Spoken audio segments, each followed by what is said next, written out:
Esta semana foi publicada a investigação Luanda Leaks, que expôs décadas de negócios e esquemas que fizeram de Isabel dos Santos a mulher mais rica de África. Entre outras relações, o desvio de 115 milhões de dólares da petrolífera estatal Sonangol para uma companhia offshore no Dubai, controlada por pessoas do círculo empresarial da filha do ex-presidente de Angola, quando esta presidia a empresa de petróleo angolana. Hoje republicamos uma entrevista feita no final de 2018 a Manuel Dias dos Santos, historiador, membro fundador e porta-voz da plataforma de reflexão Angola. O também sociólogo refletia sobre a mudança de poder no país. Estaríamos perante um novo regime ou apenas a continuação da governação de José Eduardo dos Santos, ex-presidente durante quase 38 anos? Fiquem com a entrevista.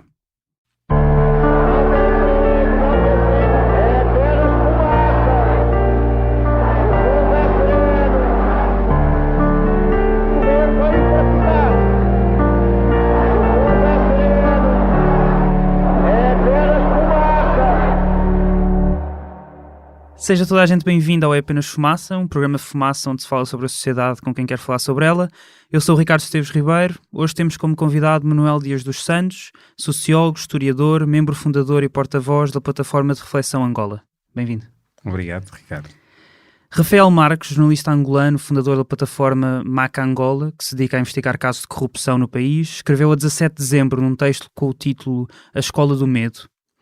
O medo em Angola apenas trouxe benefícios reais para muitos detentores do poder, os chicos espertos e os forasteiros expeditos. Todavia, a escola do medo também afetou os seus dirigentes, professores e monitores. Estes passaram a conviver com o seu próprio medo face à mudança e face ao despertar da consciência coletiva dos cidadãos, da soberania do povo, do bom senso, da honradez e da justiça. Agora sopram novos ventos da Cidade Alta, em Luanda. Esses ventos anunciam o desmantelamento desta escola do medo. Trazem esperança e exigem uma alteração no comportamento de todos nós, cidadãos angolanos crentes na liberdade, no progresso e na defesa dos direitos humanos no nosso país. Não podemos deixar escapar esta oportunidade. Estamos perante um novo regime, com João Lourenço, depois de um ano de ter tomado posse.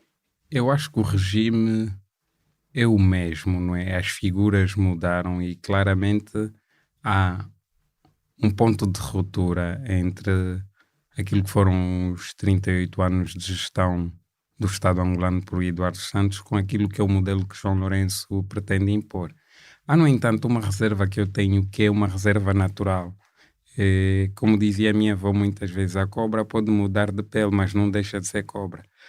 E um dos fatores fundamentais é perceber que João Lourenço representa justamente uma continuidade desse mesmo regime que, apesar de essa busca de ruptura, é o regime que governou o país durante os 43 anos desde que Angola é independente e que é gerido pelo MPLA.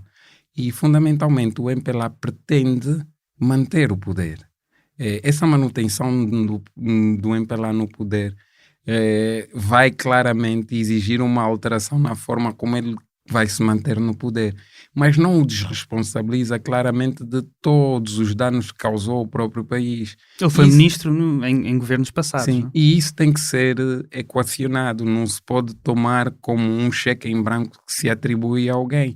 E por isso eu acredito que a postura mais correta de todos os angolanos, Rafael Marques e todas as outras figuras da sociedade angolana e do povo, é exigir um escrutínio permanente ao chefe de Estado. Porque ele não é gestor do partido dele, nem é gestor da coisa do partido, é gestor da coisa pública e fundamentalmente dos interesses dos angolanos. Ou seja, o facto de ser titular do poder executivo não o coloca acima de nós cidadãos ditos comuns, mas o coloca perante um conjunto de responsabilidades de que nós somos os maiores interessados em que ele os leve a bom porto. Claramente, no seu próprio governo, ele tem um conjunto de figuras profundamente comprometidas com esse passado e que não é com os ventos anunciados do combate à corrupção que essas pessoas mudam os seus hábitos, os seus comportamentos e as suas atitudes. Podes dar exemplos? E temos claramente visto que há uma resistência clara em relação a tudo isso. E eu podia me perguntar, agora, e porque amanhã vai haver uma conferência de imprensa em que o chefe de Estado mais uma vez vai se colocar à disposição dos jornalistas angolanos.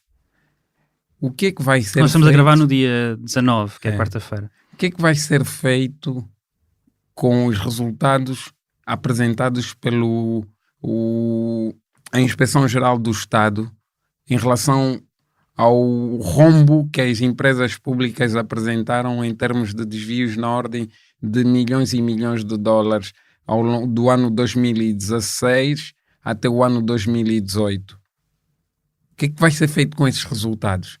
Será que ele vai levantar,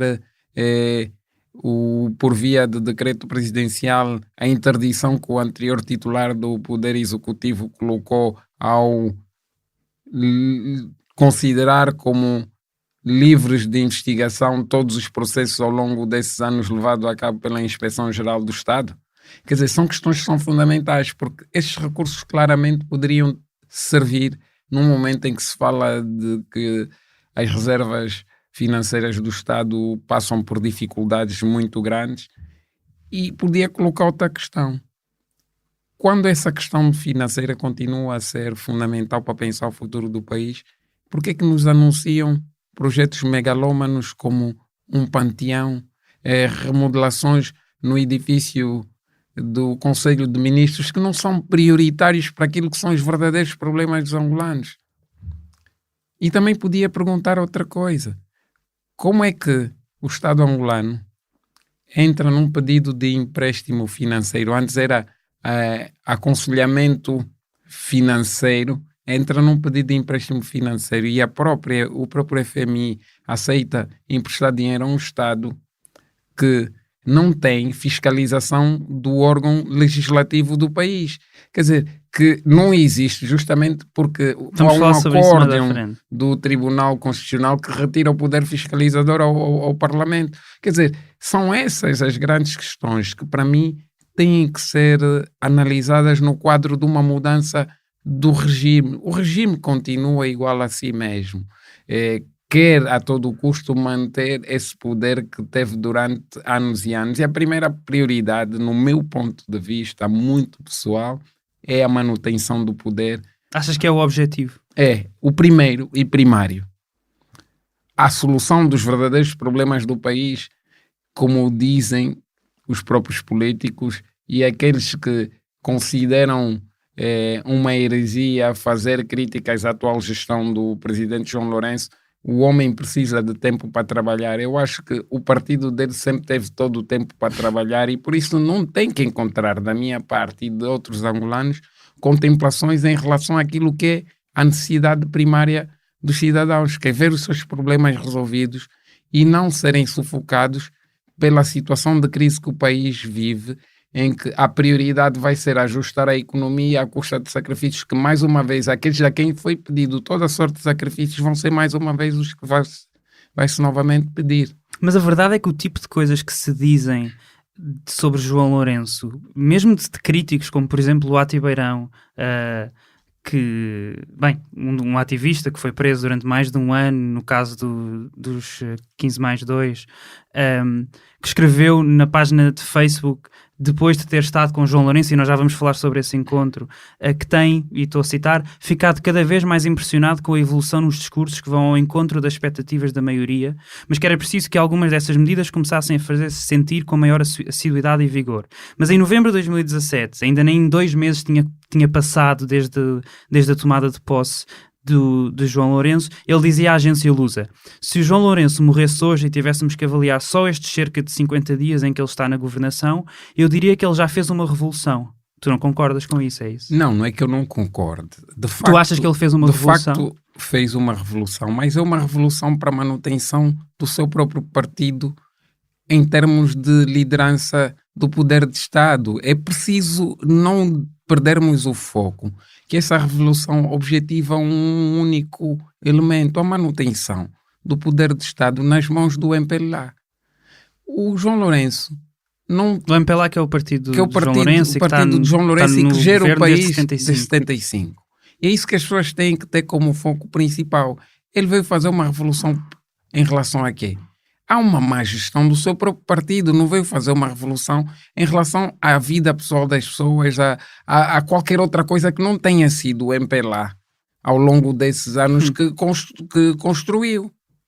Deixa-me ler-te uma coisa. No passado 4 de dezembro, João Lourenço recebeu vários ativistas e organizações não governamentais na Casa Civil, incluindo Duarte Beirão, mas também incluindo Rafael Marques, que à posteriori, porque numa das vezes foi barrada à entrada e depois no dia a seguir aí sim conseguiu ter o tal encontro com o João Lourenço, mas também representantes da Handeca, Associação Justiça, Paz e Desenvolvimento, Associação Mãos Livres, ou Munga, entre outras. Orlando Castro, jornalista e diretor adjunto do Folha 8, um jornal independente angolano, escreveu no texto: "Mentira pode ser sólida, mas será sempre mentira", o seguinte: o MPLA, qual virgem de esquina de estrada ofendida, mudou de líder, mas continua igual. João Lourenço continua a preferir ser assassinado pelo elogio do que salvo pela crítica. Pode, contudo, estar descansado. Não será o Folha 8 a assassiná-lo. Para inglês ver, o Presidente recebeu hoje algumas personalidades da sociedade, casos, entre outros, de Rafael Marques e Luati Beirão. Ou seja, recebeu críticos do anterior governo, do qual aliás foi figura de destaque, para numa eficaz campanha de marketing dizer: estão a ver, até eles concordam comigo. Tu achas que este encontro foi uma campanha de marketing? Eu acho que o João Lourenço tem feito uma gestão da sua pessoa muito eficaz nesse sentido, porque ele percebeu claramente que qualquer ação contrária àquilo que foi a gestão de Eduardo Santos escolhe claramente o aplauso dos cidadãos, porque as pessoas se esquecem aquilo que o Rafael Marques falava da cultura do medo e o facto da irredutibilidade do próprio regime dirigido por Zé Eduardo Santos durante 38 anos tornou qualquer abertura, ainda que seja só aparente, num balão de oxigênio para as pessoas. Eu claramente sou daqueles que não preciso de balões de oxigênio, porque sempre respirei. E eu acho que as pessoas não podem entusiasmarem-se com o que está-se a viver, porque faz parte daquilo que eu chamo a reconfiguração e o refrescamento do MPLA para a sua própria manutenção no poder.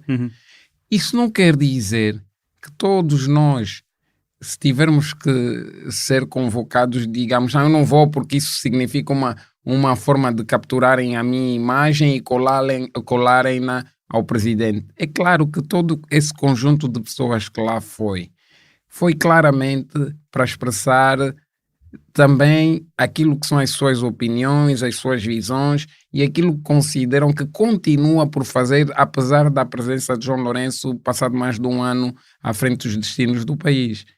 É importante que as pessoas tenham esse momento para falar sobre essas coisas, porque agora as coisas foram faladas.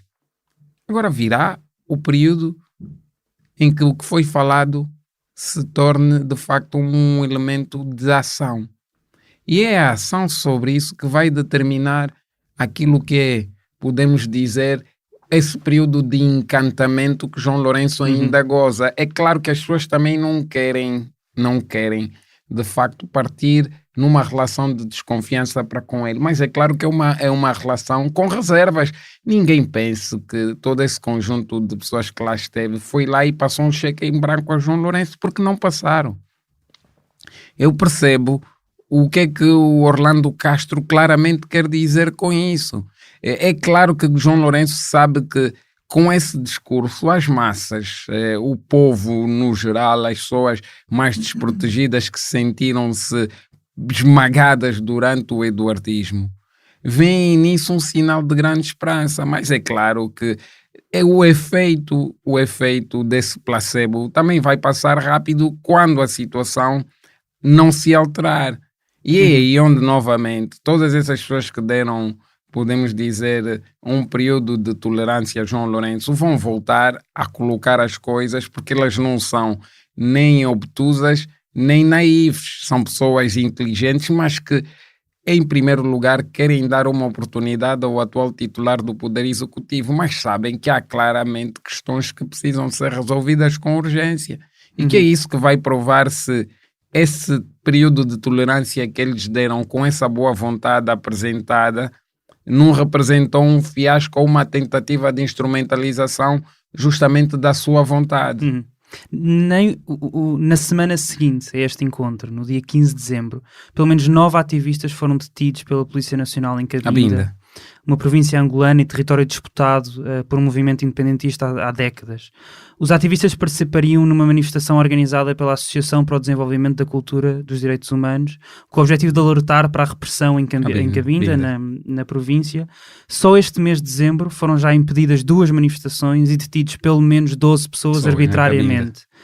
Silvio Sumbo, ativista, falou ao Deutsche Welle sobre a repressão que se sente lá. A diferença que existe entre o regime atual e o regime cessante, nesse caso do presidente dos Santos, é que o regime do presidente dos Santos ele fazia mal à vista. E esse regime ele vai fazendo no silêncio, como se nada tivesse a passar. É um regime altamente ditatorial, é um regime que continua a seguir a mesma dialética de confrontação do regime anterior, só que de uma forma mais cautelosa e silenciosa, mas é muito perigoso. Afinal, esta repressão continua, não é? Claramente, eu continuo a dizer que há uma certa disfunção no olhar dos angolanos em relação à questão de Cabinda. Essa disfunção no olhar dos angolanos faz-me lembrar um bocado a questão do colonialismo aqui em Portugal. Quando alguém em Portugal começa a querer falar das questões coloniais, consegue juntar até os desavindos à volta do mesmo assunto. É um bocado como a questão de Cabinda em Angola. Os angolanos têm uma noção de Cabinda como uma pertença da Angola que nunca se questionam realmente sobre todos os outros elementos que existem, são claros, são históricos, que mostram que Cabinda é uma realidade diferente da Angola, apesar de todas as ligações históricas e todos os elementos de percurso comum. Explica isso. E que não são assumidos, nem pelo Estado, nem por muitas pessoas que até são críticas ao próprio governo e foram críticas do regime ao longo de todo esse tempo. Porque toda a violência e a militarização que a província de Cabinda sofreu ao longo dos 38 anos de governação de Eduardo Santos não desapareceram com a chegada de João Lourenço ao poder. Ou seja, Cabinda continua militarizada com aquilo que parecem ser as aberturas da mídia, de poderem manifestarem-se. Ainda assim houve manifestações reprimidas. Ao abrigo da lei das manifestações.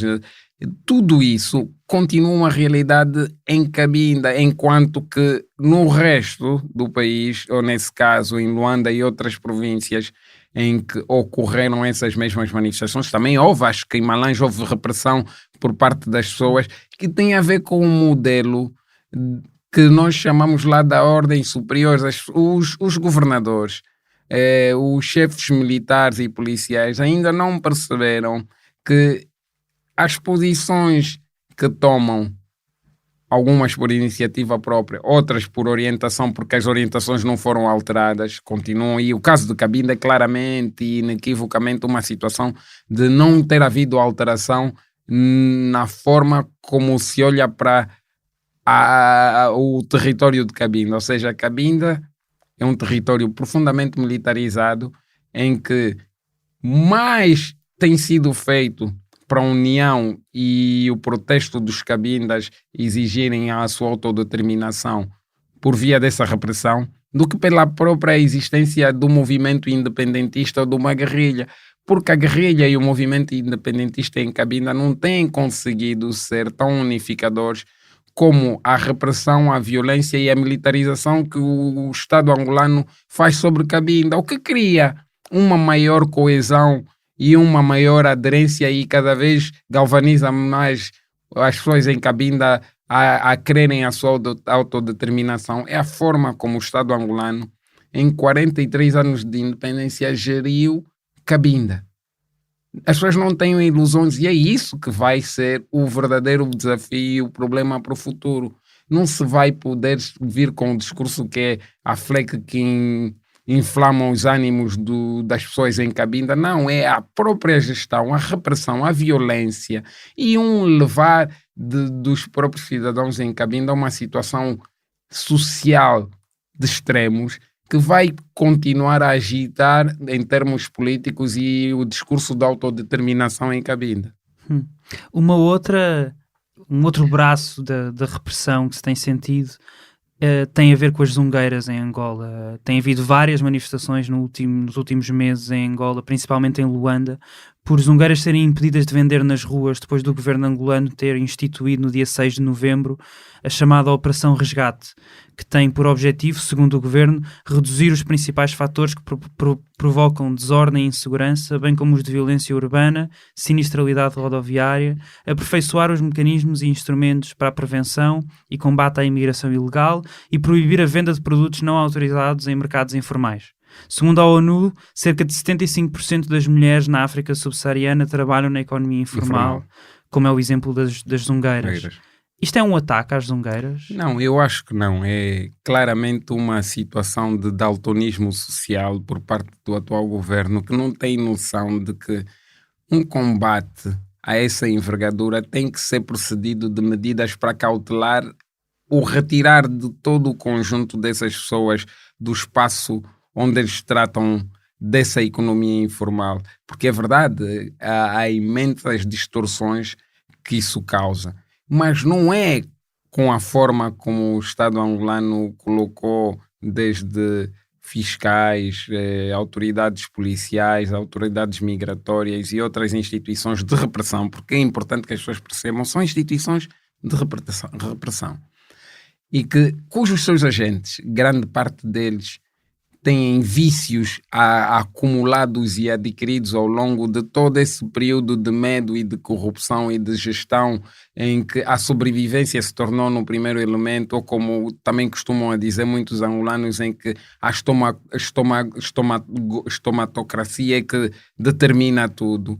Pode levar processos desses a bom porto. E depois a isso se junta um país onde a violência dos agentes militares ou militarizados do Estado sempre foi muito alta, porque nunca houve consequências, né? O uso da violência por parte das instituições policiais ou dos agentes policiais ou militares nunca foi penalizado. Quando é um uso de violência desproporcionada, não é? Porque não se justifica que um homem com uma arma na mão anda a disparar contra pessoas que não têm armas, não é? O normal é alguém com uma arma para disparar, dispara contra alguém que tenha armas, não é?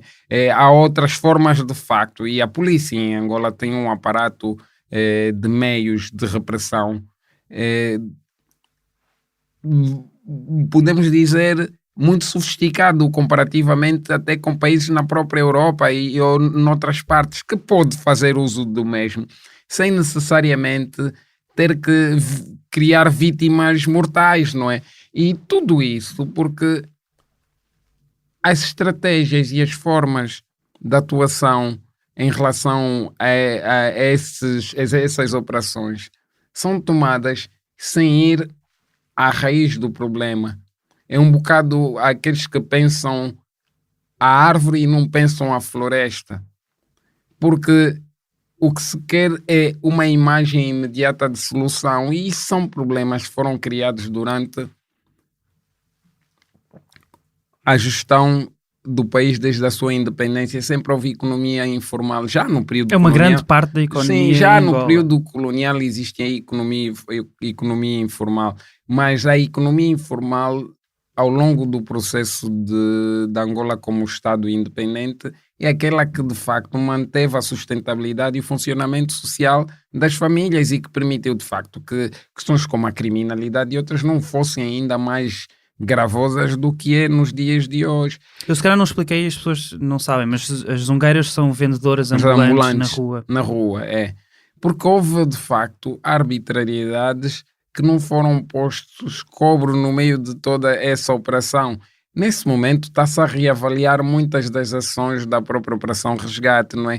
Mas os danos que tudo isso já causou são irreversíveis, não é? Porque houve perda de bens materiais, houve situações de desespero. Provavelmente, centenas de lojas foram fechadas. Sim, provavelmente houve pessoas que tiveram filhos que morreram por razões de incapacidade financeira para acudi-los em termos de saúde e todas essas coisas que eram garantidas por isso, porque de facto as instituições públicas não têm capacidade para dar resposta. Eu pego num outro aspecto fundamental.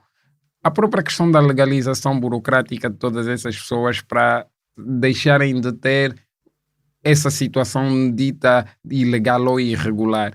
É um problema grave. Ter um bilhete de identidade. É mais fácil ter-se um cartão de eleitor do que ter bilhete de identidade, porque o cartão de eleitor é importante para eleger quem manda no país, mas o bilhete de identidade de facto ficou um documento subalterno no meio dessa relação toda, e aceder a ele, a resposta das próprias instituições é uma resposta lenta, mas muito lenta. Qualquer documento corrente hoje, e isso é claro, qualquer pessoa que esteja em Angola tem plena noção que para obter a carta de condução está a levar entre 3 a 6 meses para obter o bilhete de identidade, o passaporte, quer dizer, para além do facto de que num momento como esse, em que há uma pressão e uma repressão à volta dessas pessoas, esses serviços para darem demanda, darem resposta a essa demanda, vão mais uma vez sobressair os vícios lá instalados de usar a gasosa ou o pente, ou como se diz lá em Angola, como formas de, num período de desapossamento quase dessas pessoas, ainda a se aproveitarem, haver gente a aproveitar-se da sua própria desgraça. O que é que quer dizer usar a gasosa e o pente? Significa fundamentalmente atos de corrupção que os agentes públicos exigem das pessoas para poderem darem respostas mais rápidas para a obtenção de determinados documentos.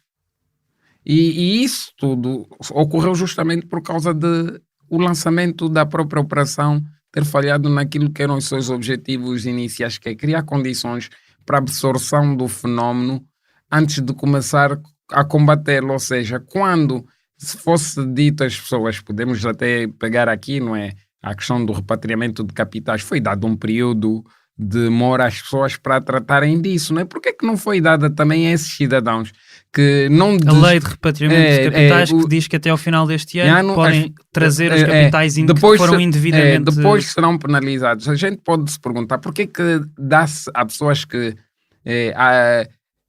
assaltaram o Estado angolano essa possibilidade, e pessoas que a única coisa que procuraram fazer foi sobreviver ao longo desses anos numa luta titânica, extraordinária e heroica, são de repente colocados perante uma situação de violência desproporcionada porque se quer resolver um problema em que não se foi à base da solução e procura-se mais atacar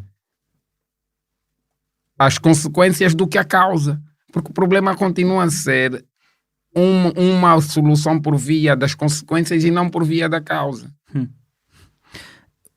O João Lourenço visitou Portugal no passado novembro.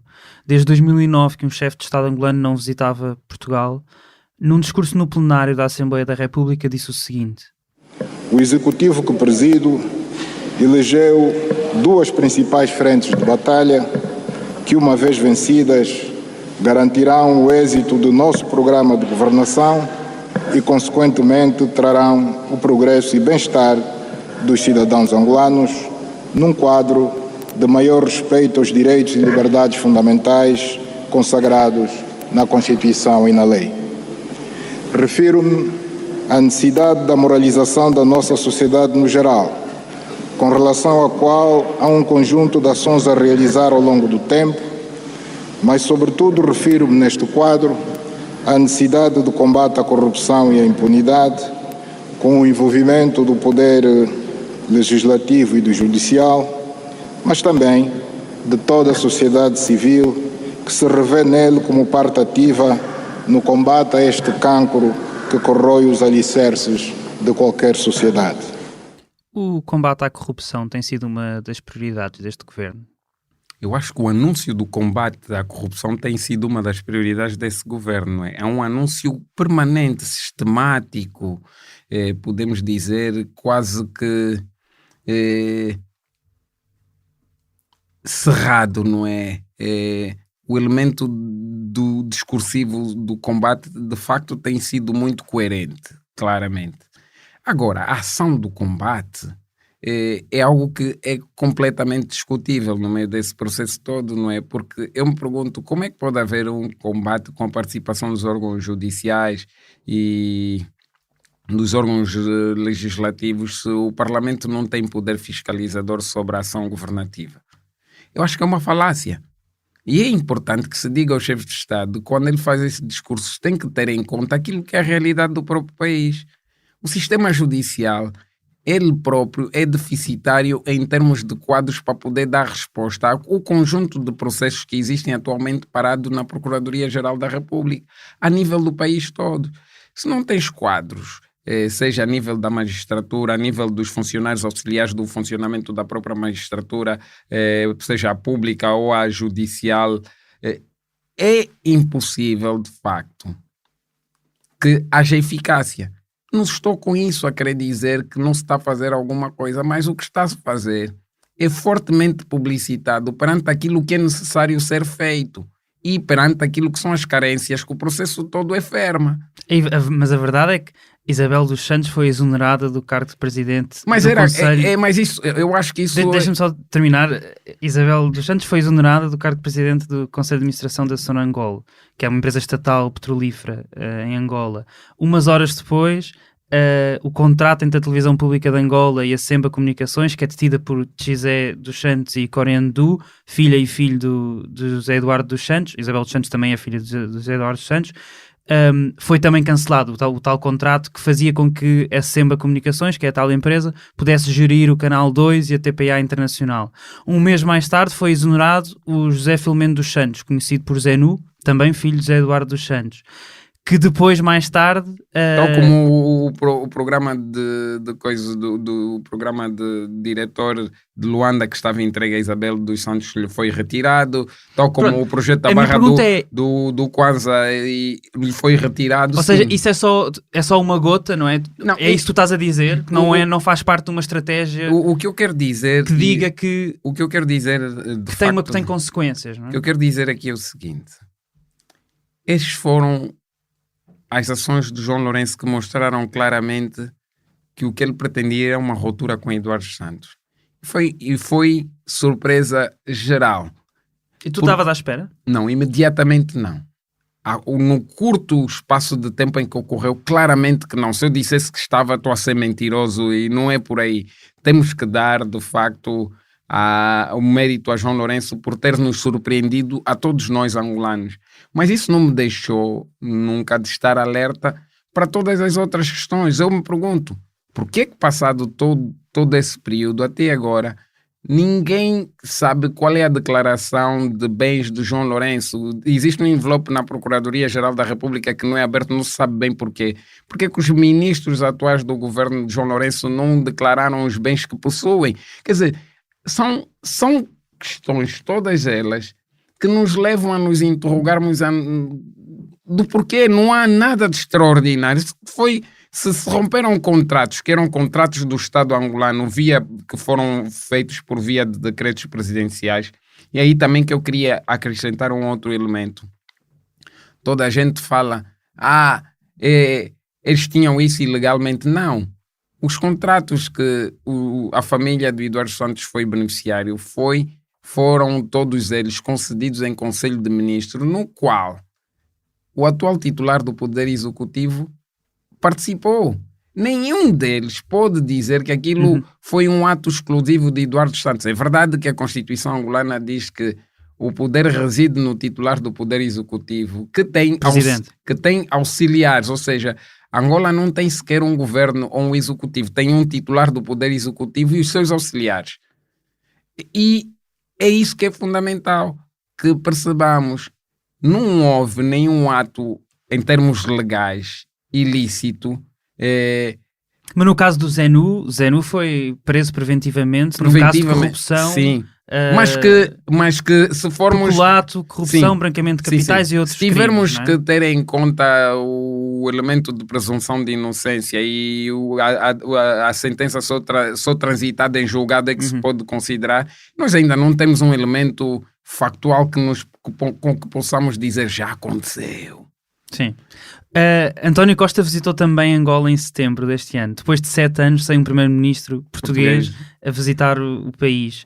E depois das relações entre Angola e Portugal estarem assumidamente tensas por causa da Operação FISE, que investigava um caso de corrupção em que Manuel Vicente, ex-vice-presidente angolano e ex-presidente do Conselho de Administração da Sonangol, estar a ser investigado nesta operação. Manuel Vicente teria pago 760 mil euros a Orlando Figueira, ex-procurador em Portugal, no Ministério Público, e ainda oferecido um trabalho como assessor jurídico do Banco Privado Atlântico em Angola. É isto que a investigação procurava esclarecer. Em contrapartida, o Orlando Figueira arquivaria uma investigação sobre a compra de um imóvel de luxo no Estoril por 3,8 milhões de euros que Manuel Vicente teria feito, ou fez na realidade. Em maio deste ano, Augusto Santos Silva, Ministro dos Negócios Estrangeiros, disse isto à TSF. O presidente João Lourenço teve a oportunidade de dizer publicamente que considerava que enquanto existisse este, digamos assim, irritante, não haveria condições para encontros ao mais alto nível, isto é, entre chefes de Estado e chefes de Executivo. A partir do momento em que esta questão está resolvida, evidentemente passa a haver essas condições. E, portanto, agora compete às diplomacias dos dois países trabalhar no sentido de realizar, no mais breve, curto espaço de tempo, as reuniões necessárias, os encontros de alto nível necessários. Está a pensar ainda em 2018? Vamos ver. O trabalho da diplomacia, por natureza, é discreto. Deixemos a diplomacia trabalhar. Este tal irritante, ainda neste mês, foi transferido para a justiça angolana. O Manuel Vicente foi protegido judicialmente pelos governos angolano e português? Eu acho que as coisas têm que ser colocadas numa outra perspectiva. E no quadro da análise da Angola, que muitas vezes foge à realidade aqui em Portugal, na voz de muitos analistas, Manuel Vicente não é uma figura qualquer. Manuel Vicente construiu a rede do enriquecimento por via do assalto ao Estado em Angola. Ou seja, ele com a Sonangol serviram de manos econômica para a distribuição dos recursos públicos para os diversos titulares de cargos públicos e de governo em Angola. Ou seja, ele representava e representa ainda a maior fonte de informação sobre como os recursos de que o país usufruiu durante os anos de boom foram distribuídos entre a elite governante. João Lourenço só podia permitir que Manuel Vicente fosse entregue à justiça portuguesa se fosse idiota, porque ele tinha em Manuel Vicente a maior arma para poder justamente fazer todo o combate que ele se propôs a fazer agora. É claro que isso não é gratuito. E ele tinha que resolver o problema do Manuel Vicente com a justiça portuguesa, que, no meu ponto de vista, não passou mais do que uma luta interelitária no seio do Inner Circle de Eduardo dos Santos, em que os filhos de Eduardo dos Santos, e Isabel dos Santos muito particularmente, foi a grande responsável pelo, podemos dizer, a palavra, como é que eu poderia dizer, que permitiu que houvesse uma fuga de informação que levou as autoridades portuguesas a tomarem conhecimento dessa negociação com Orlando Figueira. Portanto, tu achas que Isabel dos Santos libertou a informação ao judiciário português? Porque não era possível a judiciária portuguesa ter acesso a essa informação se ela não viesse de dentro. E teve a ver com as lutas internas angolanas, não tanto com uma questão do governo português ou da justiça portuguesa perseguir Manuel Vicente. Não tem a ver com isso. Ou seja, Manuel Vicente foi vítima das lutas internas do círculo de Eduardo Santos, porque Manuel Vicente era uma pessoa do círculo do presidente Eduardo Santos. Uhum. Mas que depois desta armadilha, entre aspas, que lhe foi feita aqui em Portugal, ele percebeu claramente que a posição dele tinha que ser reavaliada. E como Eduardo Santos tinha anunciado claramente o seu fim, só havia uma única pessoa que podia resolver esse problema, e claro que foi o presidente João Lourenço. que não fez isso gratuitamente. O que é que foi em troca? Claramente que toda a informação de como ao longo desses anos a privatização do Estado angolano foi feita e os meios beneficiários, não é? E onde cada um desses recursos foi direcionados, porque foi por via da Sonangol que ele foi feito, a participação na Amorim, na Galp, ou no grupo, por via do Grupo Amorim, na EFASEC, em todos esses projetos aqui, foi por via da Sonangol. Os financiamentos... Que ele foi presidente do Conselho Administrativo e que Isabel dos Santos também foi presidente. Que claramente que a maioria das pessoas naquele país que foram beneficiários de fundos públicos, o dinheiro partia justamente da Sonangol ou esteve sob tutela de Manuel Vicente. É a pessoa que detém claramente a informação mais objetiva naquele país sobre como é que as pessoas beneficiaram dos recursos públicos. Mas a verdade é que o Orlando Figueira, o tal procurador, que era o outro lado da equação, acabou por ser condenado a 6 anos e 8 meses de prisão. Mas para o governo angolano isso não era um problema, não? O Orlando Figueira era um problema de Portugal, como o Manuel Vicente de facto era um problema angolano e que o presidente não prescindiria nunca disso. E com isso também ele tomou uma outra posição de não abrir a possibilidade futura de, em Portugal, algum governante ou ex-governante angolano ser julgado, não é? Embora, de facto, a condição de dupla nacionalidade de muitos governantes e ex-governantes angolanos poder permitir ao Estado português, em algum momento, fazer essas ações, não é? Mas isso já é uma questão que para o Estado angolano não interessa, é uma questão de Portugal com essa condição de dupla cidadania que muitos angolanos têm. Vamos falar do FMI. Segundo a agência Lusa, segundo o que a agência Lusa noticiou esta tarde, foi há 1 hora, estamos a gravar agora mais uma vez no dia 19, quarta-feira, a diretora do Fundo Monetário Internacional, Christine Lagarde, chega amanhã a Luanda para uma visita de 2 dias, depois de se ter iniciado o processo de mais uma intervenção do FMI no país, com o empréstimo de 4,5 mil milhões de dólares, o que equivale a cerca de 3,8 mil milhões de euros. Lagarde disse: tive um encontro muito construtivo com o presidente de Angola, João Lourenço. Trocámos pontos de vista sobre os mesmos objetivos, estabilidade macroeconómica e forte e inclusivo crescimento em benefício do povo angolano. Isto são boas notícias? Eu acho que não. Claramente que não. Em benefício do povo angolano, de que forma? Se é justamente o povo angolano que vai sofrer a perda do emprego formal, que vai aumentar claramente, é ela que vai ser penalizada com o aumento do custo dos principais produtos que vão ser taxados em termos de impostos, o valor do combustível e todas as outras situações que repercutem-se diretamente na vida das pessoas.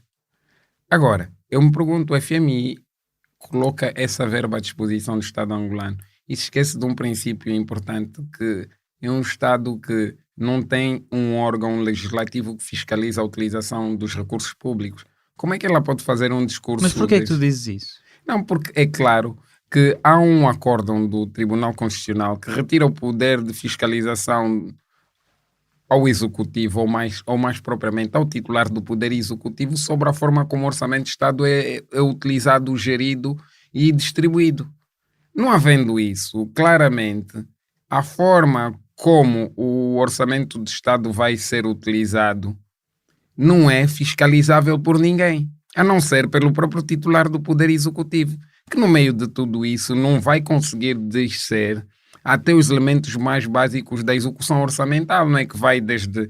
Tem o governo central, depois os governos provinciais e os governos municipais, que utilizam todos eles de recursos públicos do Orçamento de Estado e que a sua utilização, ao não ser fiscalizada, ao não ser fiscalizável, a não ser pelo titular do Poder Executivo, pode-se perder a utilização correta do mesmo ao longo desse percurso até chegar ao conhecimento do chefe de Estado. Isto já é a segunda vez que o FMI em 10 anos intervém em Angola. Claramente, a primeira intervenção foi em circunstâncias completamente diferentes, não é? Era um período de 2009. de fim da Guerra Civil, em que o país terminou a Guerra Civil e começou o período de boom económico que permitiu essa ajuda, essa intervenção do FMI se reduzir àquilo que o Estado angolano preferiu, que não fosse o financiamento por via do FMI, mas sim um aconselhamento e acompanhamento da gestão financeira, mas que os recursos que vieram da China não foram de facto incluídos nesse acompanhamento que o FMI fez à economia angolana. E ficou provado claramente que a utilização desse dinheiro foi feita como o Estado angolano, ou melhor, como o titular do Poder Executivo na altura o decidiu que devia ser feito. E temos os resultados aí, né? Claramente. Estamos a chegar ao fim. A plataforma de reflexão Angola, tu és porta-voz, tem uma campanha em curso que pede que angolanos e angolanas na diáspora possam votar já nas eleições gerais de 2022. Vocês tiveram a oportunidade de discutir isto com o João Lourenço quando ele esteve em Lisboa? E sim, a questão foi colocada, não é? Essa questão foi levantada por nós numa reunião preliminar no Consulado-Geral de Angola aqui em Lisboa, não é? Não fomos nós que a avançamos, quando na verdade quem a avançou não tem bem noção de qual é a estratégia que nós no fundo pretendíamos apresentar ao Presidente. Mas isso também faz parte um bocado dessa dita abertura que não, continua a não existir, não é? Que é a ideia de condicionar aquilo que tem que ser dito ao titular do Poder Executivo por vozes que provavelmente não vão ser agradáveis ou que vão ser incomodativas, ou com a velha ideia de que o cidadão é subalterno dos titulares dos poderes públicos, quando é justamente ao contrário. Há uma cultura hierárquica de subalternidade na relação entre titulares do poder público e cidadãos. Os titulares do poder público, aos mais diversos níveis, olham para o cidadão como alguém que é subordinado deles, que é subalterno deles, quando na verdade eles é que quem servem essas pessoas, são eles os verdadeiros servidores. E o que sucedeu é justamente isso. Dizer de forma crua, dura, a realidade ao chefe, para muita gente podia ser faltar respeito. Eu não percebo bem o que é que se quer dizer muitas vezes em Angola com essa ideia do faltar respeito. Quem mais recebeu faltas de respeito ao longo destes 43 anos foi o povo angolano. Foi aquele que mais lhe faltaram respeito ao longo desses anos. Por isso, colocar as coisas de forma crua e dura nunca seria falta de respeito. E é claro, a mensagem passou, mas não passou como nós queríamos. E a resposta do titular do Poder Executivo a essa questão é que os cidadãos na diáspora não podem votar. Apesar do princípio constitucional de todos os cidadãos terem direito a votar, a própria Constituição de Ele disse que era necessário mudar a própria Constituição de 2010 tem um artigo que impede os cidadãos de poderem votar na diáspora, condicionando a questões como pessoas que estejam em tratamento médico, a estudar ou a trabalharem fora do país. Mas depois não há absolutamente nada que tenha sido, vamos lá dizer, colocado em ordenamento de lei ordinária para que até isso aconteça. Porque isso está contemplado desde 2010. No entanto, tivemos uma eleição há pouco tempo e as pessoas não votaram aqui. Não se criaram condições nenhuma que os funcionários foram votar a Angola com direito a gastos de dinheiro público, os tais desperdícios que falamos muitas vezes, porque não se criou condição nem com aquilo condicionado pela própria lei para que funcionasse. E ele falou que é possível sim fazer uma revisão constitucional para isso, mas essa revisão constitucional implica muitas alterações, porque essa alteração que se pede para a existência do voto na diáspora mexe com todo um outro conjunto de elementos constitucionais que eu acho que ele podia aproveitar, juntar o útil ao agradável e fazer mais uma ronda geral por essa mesma Constituição da República de Angola para, por exemplo, devolver o poder fiscalizador à Assembleia Nacional, reavaliar o quadro de poderes de soberano que o Presidente da República tem, não é? Acho que será muito redutor pensar numa revisão constitucional que se remeta exclusivamente a pensar a questão do voto na diáspora, porque é possível a Angola, com os processos já existentes de outros países em termos de organização no exterior, de eleições por seus cidadãos aprender e fazer bem. E o resto é criar condições até 2022 para isso acontecer. E qual é que tem sido a relação do governo com a diáspora, principalmente em Portugal? Não, eu acho que Existem 70 mil angolanos neste momento a viver em Portugal. Eu acho que a relação do governo por via da sua representação da sua representação diplomática e consular com os angolanos é uma relação, podemos dizer, distante, formal, que se resume muitas das vezes à questão dos documentos que as pessoas precisam obter junto do consulado ou colocarem problemas à embaixada. Mas do ponto de vista prático, a ação dessas instituições levarem problemas que só por acordos de Estado é que é possível alterar a própria condição social dos angolanos, nós podemos dizer que não tem havido grande intervenção. Uma das provas, não é? Existem bastantes angolanos que vivem em situação precária em Portugal, que o Estado angolano, se decidisse estabelecer protocolos com as entidades portuguesas e junto das câmaras em que residem esses cidadãos, fazer lobby no sentido de melhorar a condição de habitabilidade dessas pessoas, podia ser feita.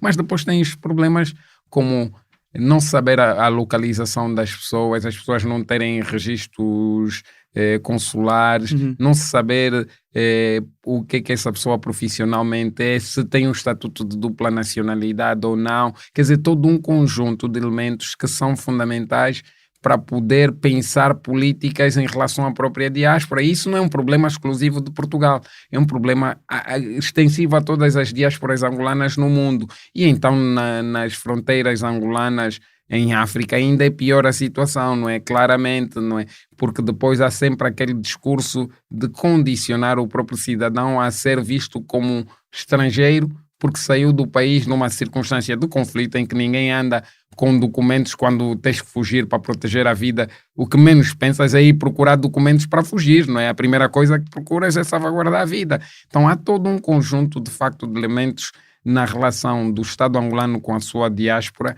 que precisam ser pensadas, mas têm que ser pensadas numa relação de iguais, não uma relação de subalternidade em que quem detém os poderes públicos dita e quem não o detém tem que obedecer. Não. E esse é o maior desafio do governo de João Lourenço e de João Lourenço. O embaixador, o ex-embaixador itinerante de Angola, foi nomeado em maio deste ano embaixador em Portugal, Lovoaldo Carvalho. Talvez as pessoas se lembrem que em 2015, quando os 17+2 estavam presos, num debate com José Eduardo Agualusa na RTP, ele afirmou que o livro Da Ditadura à Democracia era um livro altamente subversivo. Esse era o livro que era discutido por muitos dos ativistas presos, incluindo Lázaro de Carvalho, Domingos da Cruz, Sérgio de Carvalho, Dito Dali, que nós entrevistámos no Fumaça, os 4. O que é que tu achas do Lovoaldo de Carvalho? Bom, eu acho que o Lovoaldo de Carvalho, como todo jovem angolano criado no seio do Partido da Situação, ambiciona voos altos, não é? E naquele conjunto de circunstâncias que foi a governação de Eduardo Santos, obviamente que fazer um discurso indefensável era o normal, não é? Era o corrente. O que assusta é a manutenção de indivíduos com um nível de incoerência desses merecerem ainda algum crédito na governação de alguém que diz que quer fazer uma ruptura com o próprio passado, não é? Porque são claramente figuras do passado que têm responsabilidade maior porque intelectualmente são mais perigosos do que um homem com uma arma na mão. Um produtor de ideias, uma pessoa com responsabilidades como o Lovoaldo de Carvalho tem até a nível do ensino superior em Angola e com o seu percurso de viver num Estado democrático onde se formou, como é o caso de Portugal, ao fazer discursos desses, dá uma imagem de facto da ausência de mudança naquilo que é estrutural para pensar uma Angola diferente daquela que temos tido, não é? Em que o discurso do João Lourenço parece inquinar-se para essa direção, não é? Mas a mim me parece que continua a ser muito discurso, ou como diria o almirante Azeredo de Azevedo, é só fumaça. Ele diz, é apenas fumaça. É apenas fumaça. Este foi mais um episódio do É Apenas Fumaça, um programa Fumaça onde se fala sobre a sociedade com quem quer falar sobre ela. Muito obrigado, Manuel Dias dos Santos, fundador e porta-voz da plataforma de Reflexão Angola. Esta entrevista foi preparada por mim, Ricardo Esteves Ribeiro. O Bernardo Afonso fez a edição de som e vídeo. Faz ainda parte da equipa Fumaça Ana Freitas, Frederico Raposo, Maria Almeida, Pedro Miguel Santos, Sofia Rocha, Tomás Pereira, Tomás Pinho. A música é dos Lotus Fever. Ouçam mais episódios em fumaca.pt ou no iTunes, SoundCloud, Spotify, YouTube, Comunidade de Cultura e Arte, Rádio Universitária do Minho, Rádio Alma em Bruxelas e também noutras aplicações de podcasts. Até já.